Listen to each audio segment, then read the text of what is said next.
మీరు కొత్తగా business start చేయాలనుకుంటున్నారా? మీరు చేసే బిజినెస్ రిజిస్ట్రేషన్ చేసుకోవాలనుకుంటున్నారా? దెన్ వెంటనే మీరు కన్సల్ట్ చేయాలి లైసెన్స్ రస్తా. మన ఎండి నాగేంద్ర గారు మనకి ఏ రకమైన బిజినెస్ రిలేటెడ్ రిజిస్ట్రేషన్స్ అని వీళ్ళు చేస్తారు. ఫర్ ఎగ్జాంపుల్ మనకి ఫుడ్ లైసెన్స్ అయినా, లేకపోతే లేబర్ లైసెన్స్ అయినా, ట్రేడ్ లైసెన్స్ అయినా, ఏ బిజినెస్ కైనా కావాల్సిన లైసెన్స్ వీళ్ళు మనకి అందజేస్తారు. అలాగే వీళ్ళకి ఆల్ ఓవర్ 4 మేజర్ సిటీస్ లో వీళ్ళకి బ్రాంచెస్ ఉన్నాయి. హైదరాబాద్, వైజాగ్, బెంగళూరు, ఇంకా Chennai. So all over India నుంచి మీరు వాళ్ళని కన్సల్ట్ చేస్తే మీకు ఎక్కడున్నా వాళ్ళు ఆన్లైన్ లో మీకు కావాల్సిన సర్టిఫికేషన్, మీ బిజినెస్ కి కావాల్సిన labour licence, trade licence, all kinds of licence మన నాగేంద్ర గారు మనకు అందజేస్తారు. మీకు ఏమైనా రిక్వైర్మెంట్ ఉంటే కింద స్క్రోల్ అవుతున్న నంబర్స్ ని కన్సల్ట్ చేయండి. అలాగే వాళ్ళ YouTube channels Mahodaya TV, Indian franchise hub, అలాగే పాన్ ఇండియా బిజినెస్ టీవీ, అలా వీళ్ళ చాలా ఛానల్స్ ఉన్నాయన్నమాట. నేను డిస్క్రిప్షన్ లో పెడతాను. Please do contact them for more update and get your business get certified by license Rasta. All the best.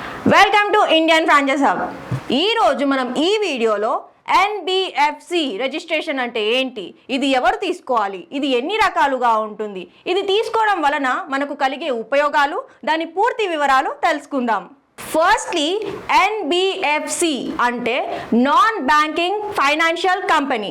ఇది RBI కంపెనీ అండర్లో ఉంటుంది. ఎవరైతే మైక్రో ఫైనాన్స్ ఇచ్చేవారు, క్రెడిట్ కార్డ్స్ ఇచ్చేవారు, డ్యూరబుల్ లోన్స్ ఇచ్చేవారు, గోల్డ్ లోన్స్ ఇచ్చేవారు, చిట్ ఫండ్ కంపెనీని రన్ చేసేవారు ఈ NBFC రిజిస్ట్రేషన్ తీసుకుంటారు. ఈ NBFCలో MIF, NBFC factors and CIC సపరేట్గా ఉంటుంది. దానికి సంబంధించిన చార్ట్స్ మీకు స్క్రీన్ పైన డిస్ప్లే చేయడం జరిగింది.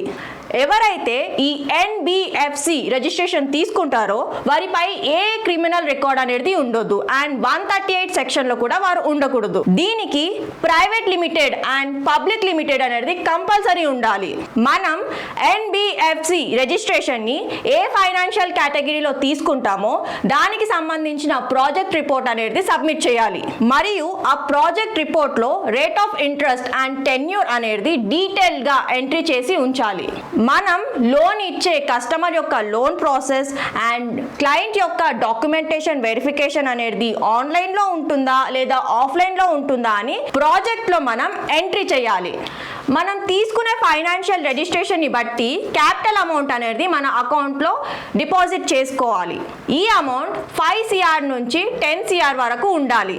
ఈ అమౌంట్ వచ్చేసి సొంత అమౌంట్ అయి ఉండాలి అండ్ లోన్ అమౌంట్ అయి అస్సలు ఉండకూడదు. ఆఫ్టర్ ద వెరిఫికేషన్ మనకు RBI నుంచి రిజిస్ట్రేషన్ అనేది ఇవ్వడం జరుగుతుంది. ఈ రిజిస్ట్రేషన్ అనేది స్టేజ్ వైజ్ గా వెరిఫై చేసి 90 డేస్ లో ఇవ్వడం జరుగుతుంది. మేము all over India NBFC registrations చేస్తాము.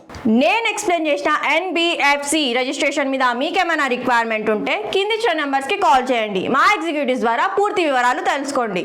మా బ్రాంచెస్ వచ్చేసి తెలంగాణలో హైదరాబాద్, ఆంధ్రప్రదేశ్లో వైజాగ్, కర్ణాటకలో బెంగళూరు అండ్ తమిళనాడులో చెన్నై.